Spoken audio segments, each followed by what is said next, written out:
离开乌克兰后，我直接搭乘巴士前往爱沙尼亚的首都塔林，从那边我再转车到俄罗斯。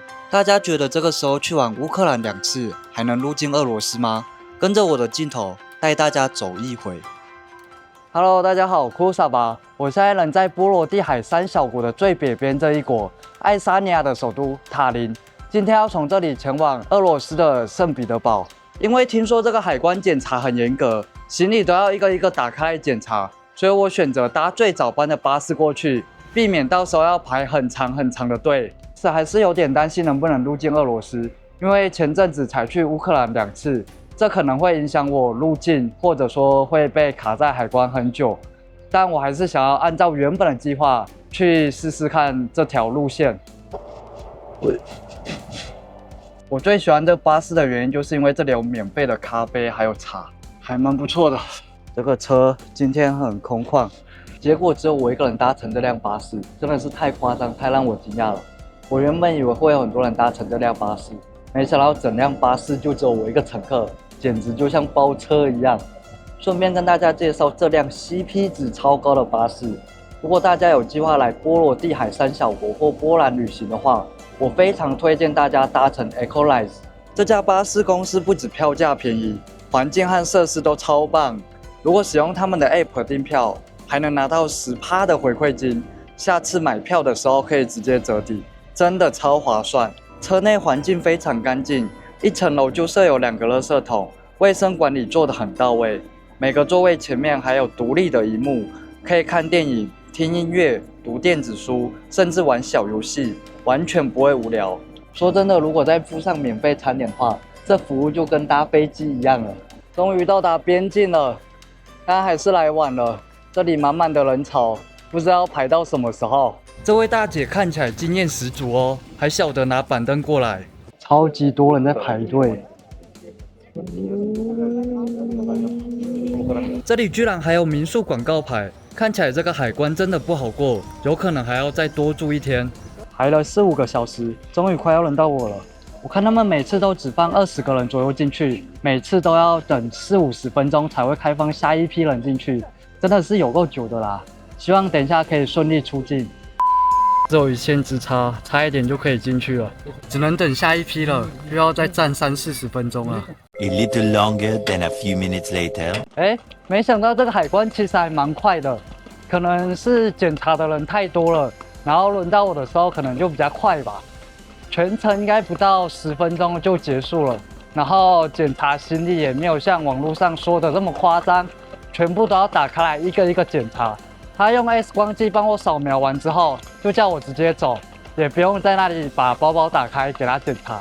然后因为战争的关系，我也不知道为什么这条路这个关口不能开车过去，所以你看它这个马路都是有放那个三角形一样肉粽的东西放在那里。它这个古堡好漂亮哦，然后上面有一堆乌克兰的国旗，正对面也是一个古堡，也蛮漂亮的。这里属于俄罗斯的地盘。7 hours later.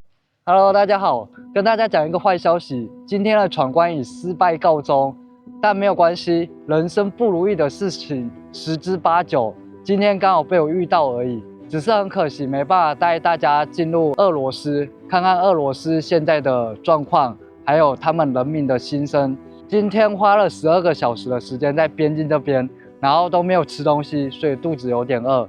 脑袋也不是很清楚，身体也是有点累，所以我打算先休息一下，等一下搭个巴士到下一个城市之后，吃饱喝足，再跟大家娓娓道来今天的故事。现在晚上11点多，我还找得到巴士带我到下一个地方，但是我找不到巴士带我回塔林啊，所以我就找了一台巴士带我到里加。我现在打算往南走，然后到达布达佩斯或其他城市，再搭飞机到中国或者台湾，我现在还不确定，但目前是这样打算。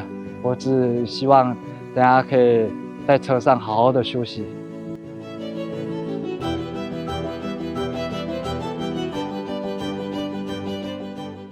Several days later. Hello， 因为后续还有别的行程，所以我就先回台湾了。那我们先回到故事的正题吧。当时到俄罗斯的海关一开始都很正常，直到我把护照交给边境官，他开始操作电脑，一句话也没有说，也没有还给我护照，就叫我到旁边等一下。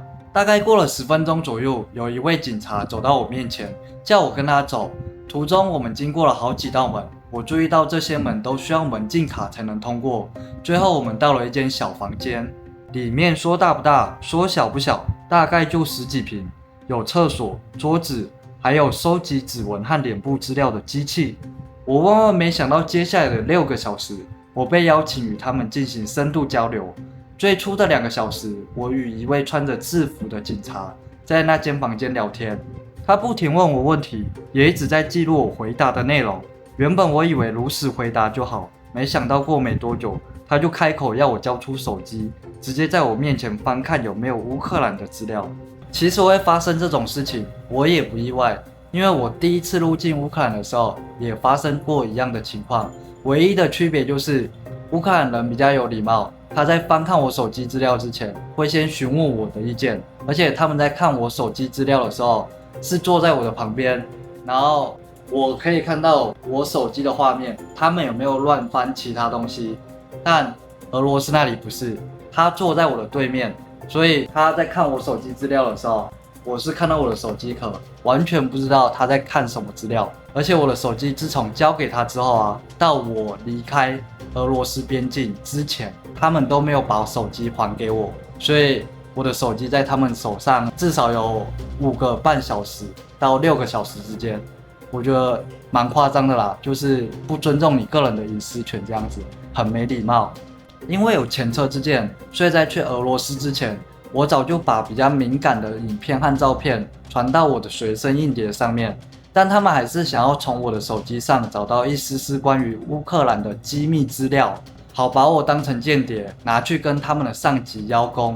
但第一位警察找不出一个所以然，最后还叫我把我的无人机拿过去给他看，他在那里把玩了一下，还拿出他的手机跟我分享说，他以前在当兵的时候有当过无人机操作手，还有给我看那个操作的画面。反正我就这样跟第一个警察耗了2个小时。接下来我被一位穿着便服的人带到更小间的办公室继续聊天。我不知道他是便衣警察还是情报部门的人员，但他的阶级肯定比刚刚那位警察还要高。一开始的聊天模式跟前面一样，他翻看我的手机，问我问题，我如实回答。唯一的差别就是这位长官是用电脑记录而已。